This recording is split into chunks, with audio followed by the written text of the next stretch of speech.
Hi, enjoy listening. Ethan Miller had been small for as long as he could remember. He had his mother's narrow frame instead of his father's strong build. Kids at school saw him as an easy target.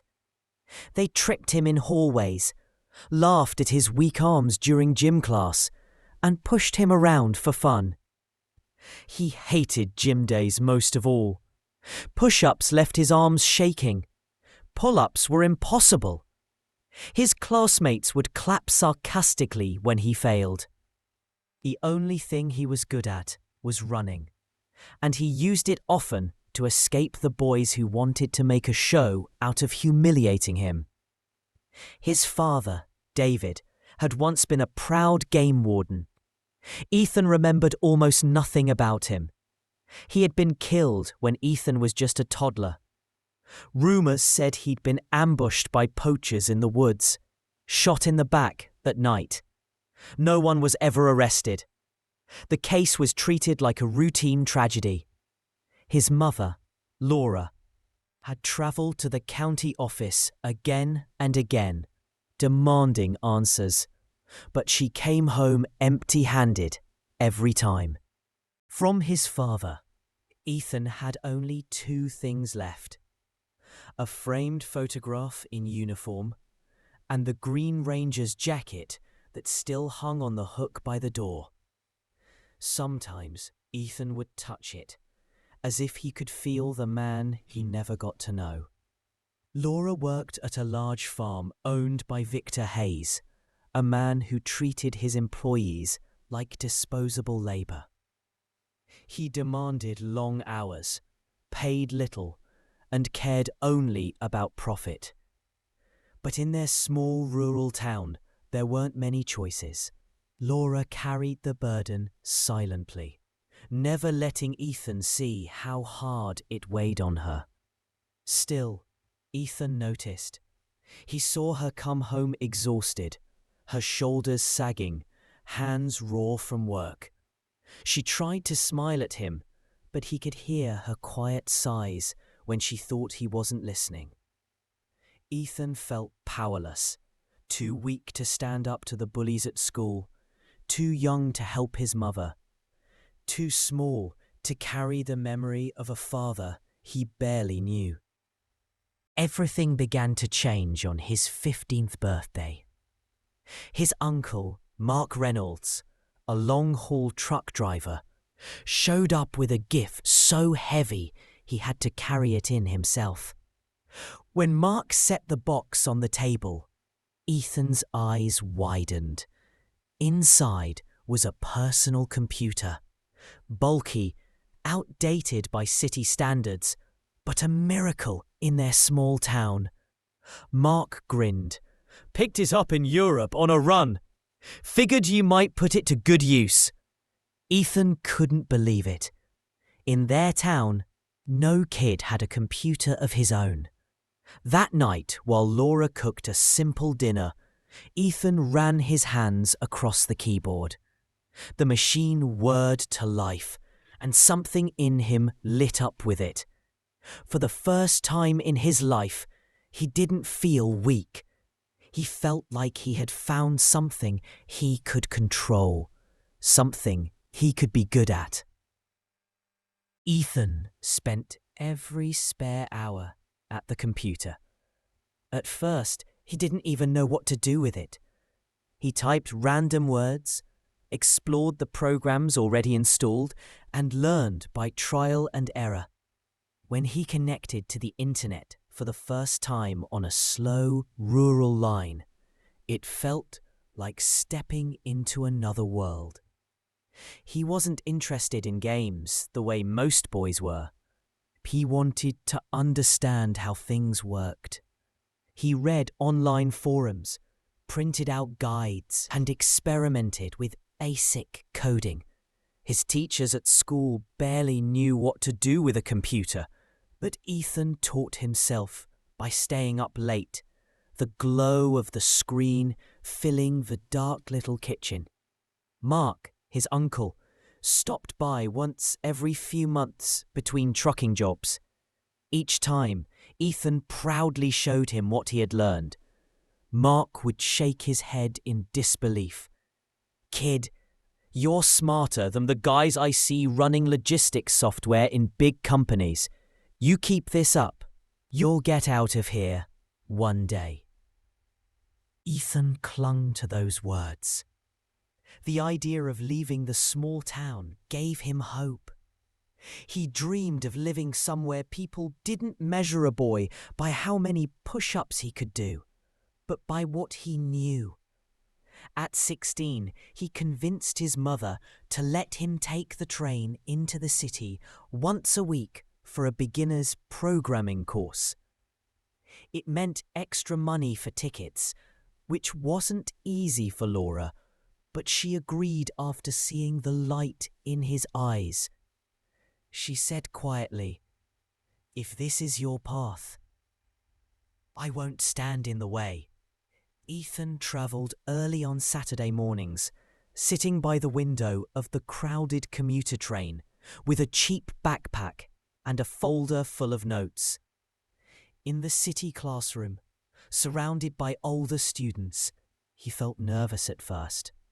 But once he started writing code, everything else disappeared.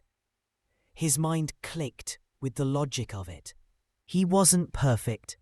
Many nights ended in frustration when a program wouldn't run, or when an error message made no sense. But instead of giving up, Ethan tried again and again until it worked. That stubbornness set him apart. At school, nothing changed. The bullies still saw him as the skinny kid who could be shoved into lockers. He let them laugh, knowing they had no idea who he was becoming outside those walls. The computer became more than a machine to him. It became a doorway, a way to build skills that no one in town could take from him. And while Ethan was finding his strength, he also found something else. Someone who believed in him for reasons that had nothing to do with computers. Her name was Ashley Carter. Ashley Carter had grown up in the same small town as Ethan, but their lives had rarely crossed until high school. She was the daughter of a tractor operator, raised on early mornings and hard work. While many of the girls dreamed of leaving town to find excitement elsewhere, Ashley was steady, grounded, and unafraid of responsibility. Ethan noticed her one fall afternoon in the school library. He was hunched over a computer, trying to debug a program. When Ashley came in with a stack of books, she didn't laugh at him the way others did when they saw him lost in his code. Instead, she gave him a curious smile and asked, "You're always working on something in here, aren't you?" He felt his face warm. "Yeah, just learning." Most kids would have walked away, but Ashley pulled out a chair. "Show me." That small moment began something Ethan never expected. Ashley didn't pretend to understand all the details of his coding, but she listened. She asked questions. She made him feel like what he was doing mattered. They started talking between classes, walking home from school together when their schedules lined up. She was practical, sometimes teasing him about his big dreams. When Ethan spoke about traveling the world someday, Ashley laughed softly. "First, you need to save some money. Maybe start with getting out of this town for a weekend." But behind her teasing was encouragement. She admired his persistence, and she respected that he wanted more than the limits of their small town. One winter evening, Ethan walked her home through icy streets. Before she went inside, she turned and said, I think you're going to do something with your life, Ethan. Don't let anyone tell you otherwise. For a boy who had spent years feeling like the weakest kid in the room, those words carried more weight than anything he'd ever heard. Their relationship grew quietly. They didn't make a big show of it at school. Ethan didn't want to give the bullies another reason to mock him. But outside of class, they shared walks, small secrets, and dreams about the future. Ashley often worried about his mother. "Your mum looks worn out," she said once. "She's always working. You need to take care of her before you think about trips and adventures." Ethan nodded. He knew she was right. Every time he looked at Laura's tired face, he felt a knot of anger twist inside him. He blamed Victor Hayes, the farm owner, for draining the life out of her. Hayes delayed wages, pushed workers harder than their bodies could handle, and walked around town as if he owned not only the land, but the people on it.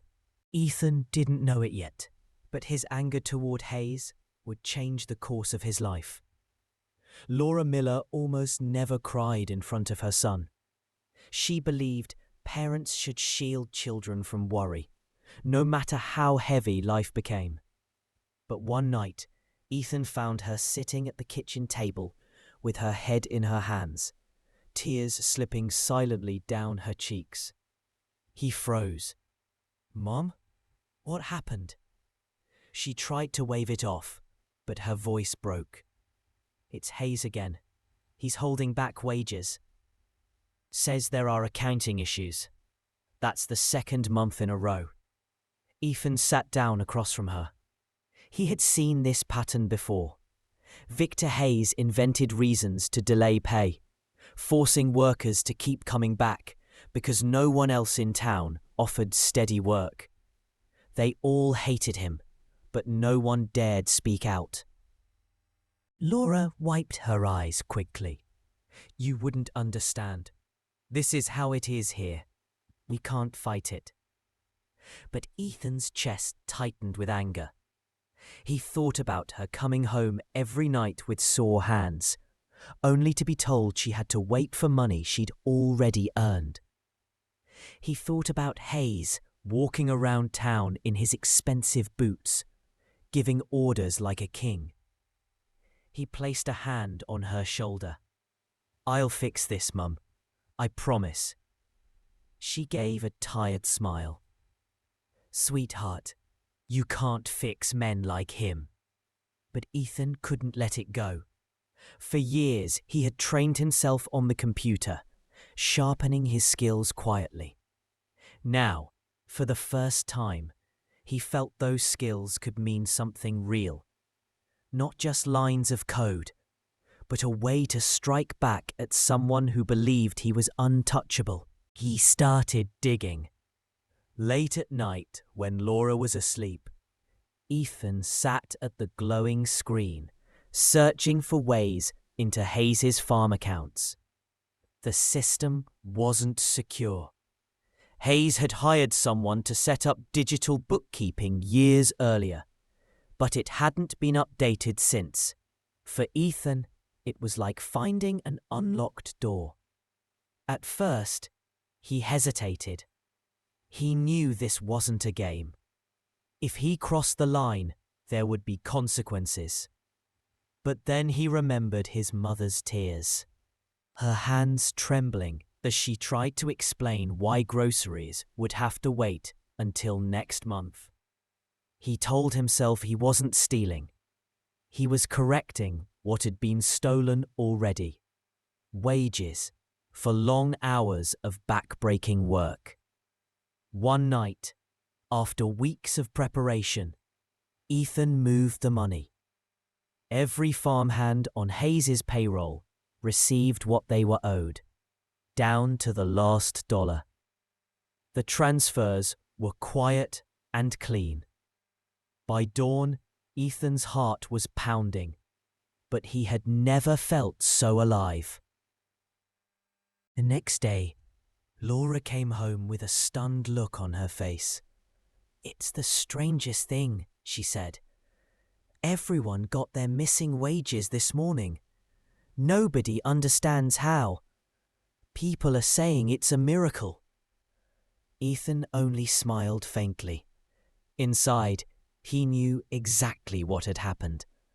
What he didn't know was that miracles leave footprints, and the wrong people were already beginning to follow his. The town buzzed for days about the sudden miracle. Workers showed up at Laura's door to thank her, assuming she had been the reason Hayes finally paid out. They praised Ethan too, though no one knew the truth. For a little while, Ethan felt untouchable. He went to school as usual, sat in class, walked home with Ashley. But every night he replayed the transfer in his mind.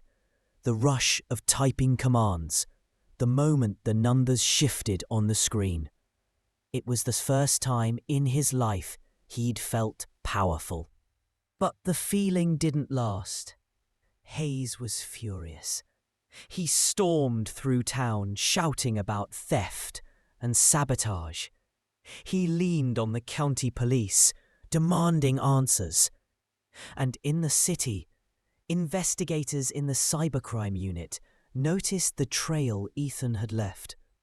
He hadn't covered every step. For all his talent, he was still a teenager, not an expert criminal. It happened on a grey morning. Ethan was walking home from school when 2 police cars pulled up in front of his house. Officers stepped out, their faces expressionless. Neighbours gathered on porches as Laura came running out, confusion written across her face. "Ethan Miller?" an officer asked. Ethan's stomach dropped. "Yes, sir. You're under arrest for theft and unlawful access to private systems." Cold metal cuffs closed around his wrists. Laura screamed, trying to push past the officers. "He's just a boy! He didn't do anything!" Ethan wanted to shout the same thing, but he bit down hard on his fear. His legs felt weak as they pushed him into the back seat of the car. Through the window, he saw Ashley running down the street, calling his name, her face pale with shock. At the county jail, they processed him like any other criminal. Fingerprints, mugshot, paperwork. Then a guard led him through a heavy steel door into a holding block. The cell was crowded. Men with tattoos sat on bunks, watching the new arrival with cold, measuring eyes.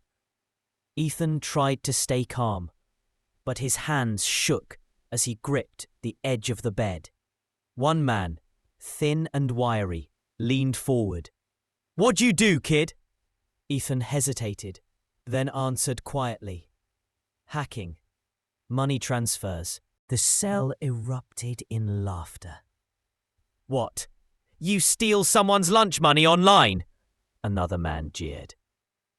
Ethan lifted his head. "I moved over $1 million. Not for me, for workers. For people who were cheated." The laughter stopped.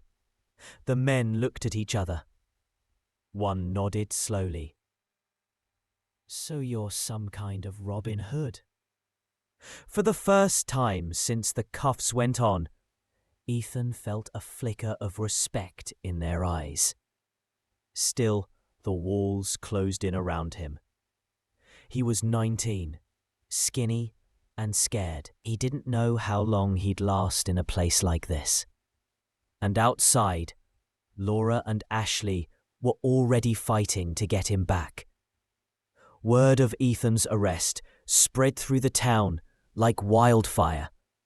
Some whispered that he'd gone too far, that hacking was a crime no matter the reason.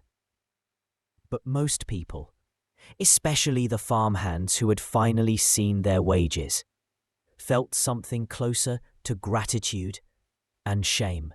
Ashley Carter didn't waste time. The morning after Ethan was taken, she stood in front of the diner where half the town gathered before work. Her voice shook at first, but she didn't back down. "You all know why Ethan did this. He wasn't trying to make himself rich. He was standing up for you, for every one of you who got cheated out of pay while Hayes lived like a king. And now he's sitting in a cell while you keep quiet? That's cowardice." The crowd shifted uneasily. No one liked being called out, especially by a teenage girl. But Ashley's words hit hard. She marched from house to house, knocking on doors, pressing pens into rough hands. "Sign the petition," she demanded. "Tell the police you want him released. He was protecting his mother, protecting all of you." Laura, though exhausted and frightened, stood beside her. Together, they gathered signatures from farmhands, their wives. By the end of the week, Ashley led a group of dozens into the county police station. They filled the lobby, holding their papers, refusing to leave. The desk sergeant frowned. "You can't just show up here like this. Go home before we start writing citations." Ashley stepped forward, her hands trembling, but her voice steady. "You have a boy in there accused of theft. We're here to tell you he's not a criminal. He's the only one in this town who had the guts to stand up to Hayes. If you want to arrest us for saying that, go ahead. But we won't leave until you listen." The room went silent. Even the officers behind the desk exchanged uneasy glances. They weren't used to farmers' daughters and tired workers speaking with one voice. The sheriff finally appeared, irritated but cautious. He took the petition, flipped through the signatures, and muttered something under his breath. "You people don't know what you're asking, but I'll look into it." It wasn't a promise, but it was the first crack in the wall. That night, back in his crowded cell, Ethan lay awake on the thin mattress, not knowing that outside those concrete walls, the people he thought would never care were finally rising for him. The county police hadn't expected resistance. Normally, when Victor Hayes demanded something, the town bent to his will. But now, every day, more voices joined the call for Ethan's release. At the feed store, men signed petitions between loading sacks of grain. At church, the pastor prayed openly for Ethan and for justice in a place where greed has gone unchallenged. Even people who had never trusted Laura Miller before now offered kind words, ashamed of staying silent while Hayes drained his workers dry. Victor Hayes, however, was livid. He stormed into the sheriff's office, red-faced, jabbing a finger in the air. "You think I'm going to let some kid humiliate me? He broke the law. If you don't make an example out of him, this whole town will turn against order." The sheriff, tired of the man's shouting, gave a slow reply. "You wanted your workers paid? They got paid. You wanted the boy punished? He's locked up. But now half the county's on your doorstep, Hayes. You might have to face the fact that people are done taking your abuse," Hayes sneered. "You let him go, you'll regret it." Meanwhile, Ashley and Laura kept pushing. They arranged a meeting with a local reporter who had caught wind of the story. Soon, an article appeared in the city paper. small-town teen hacker or local hero. The piece detailed Hayes's history of unpaid wages, painting Ethan not as a criminal, but as a whistleblower who acted when no one else would. The article spread faster than anyone expected. Calls began coming into the sheriff's office from outside the county. Activists, lawyers, even a state legislator wanted to know why a 19-year-old who stood up for exploited workers was being treated like a hardened criminal. Back in his cell, Ethan noticed the shift. Guards who had been cold at first now treated him with a touch of respect. One slid him a newspaper through the bars. On the front page was his own story. "Looks like you made the big time, kid," the guard muttered. Ethan stared at the paper, stunned. He had never wanted fame. All he wanted was for his mother to stop crying at the kitchen table. But now, his private act of defiance was something much bigger than him. And Hayes, the man who had believed himself untouchable, was starting to feel cornered. 2 weeks after his arrest, Ethan was led out of his cell by a guard who gave him a rare smile. "Pack up, kid.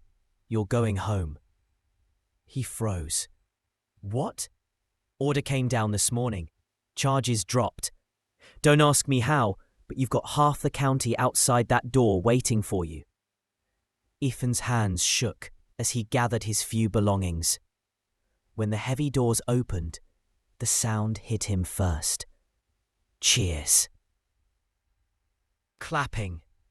Voices calling his name.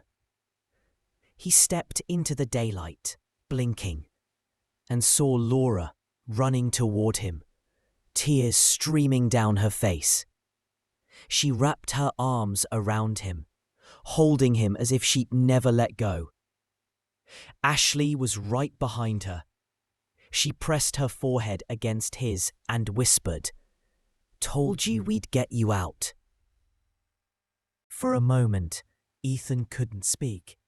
He had pictured walking out alone, disgraced, but instead, the whole town seemed to be there, gathered on the courthouse steps. Men who had once laughed at his skinny arms now patted his back with pride. Women pressed his hands, thanking him for standing up when they hadn't dared. Behind the celebration, Hayes's absence was obvious. Rumors spread that state investigators were now looking into his finances. Workers began refusing to return to his farm, demanding fair contracts.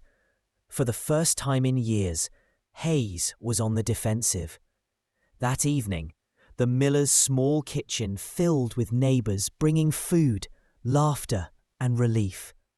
Laura, still dazed, sat with her hands around a mug of tea, watching her son as if seeing him for the first time, not as a boy, but as a man who had carried a weight too heavy for his years. Later, when the crowd thinned and the house grew quiet, Ethan sat with Ashley on the porch. The night air was cool, the stars sharp against the dark sky. "You scared me," she admitted softly. "When they took you away, I thought I might never see you again." "I was scared too," he said. "But I knew you'd fight for me." She smiled, leaning against him. "You were worth fighting for." Ethan looked out across the dark fields. For the first time, he felt the world opening wider than the town he'd grown up in. He wasn't free of mistakes. What he'd done carried risks. But he was no longer the powerless boy hiding from bullies. He had found his strength, and the town had found its voice. The weeks after Ethan's release brought change that no one in town had thought possible. Hayes tried to salvage his reputation, but the damage was done. State investigators froze his accounts, and lawsuits piled up from former workers. His land, once a symbol of power, stood half empty as men and women refused to return to his fields. Ethan, meanwhile, faced a different path. Colleges he had never dreamed of hearing from sent letters. Tech companies reached out quietly, impressed by the skill that had shaken a town and embarrassed a man like Hayes. But Ethan wasn't quick to decide. He worked mornings at the library, helping update old computers, teaching kids the basics of coding. Afternoons, he spent repairing farm equipment for neighbors who couldn't afford new machines. Every day, someone stopped him on the street to thank him, not for the money, but for giving them back a sense of dignity. One evening, as summer waned, he walked Ashley to the edge of her family's field. Fireflies blinked in the tall grass, and the smell of cut hay hung in the air. "You're different now," she said, watching him. "Different how?" "You stand taller. You don't look down when people talk to you." She smiled. "It suits you." He hesitated, then reached for her hand. "I don't know what's next. I don't even know if I'll stay here. But whatever happens, I want you in it." Ashley squeezed his fingers. "Then you'd better not go anywhere without me." For a long moment, they stood together, the quiet of the fields around them, the future unwritten, but full of possibility. Inside their small house, Laura watched from the window. Her son, once shy, once beaten down, had become something she had prayed for, but never dared expect. A man who carried both strength and kindness. The story of Ethan Miller would not be forgotten in that town.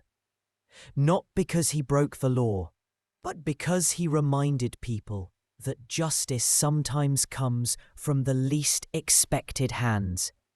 And for Ethan himself, the first chapter of his real life was only beginning. If you like the story, I would be very happy to have your support. Click the thumbs up. And to not miss new stories, subscribe and click on the bell.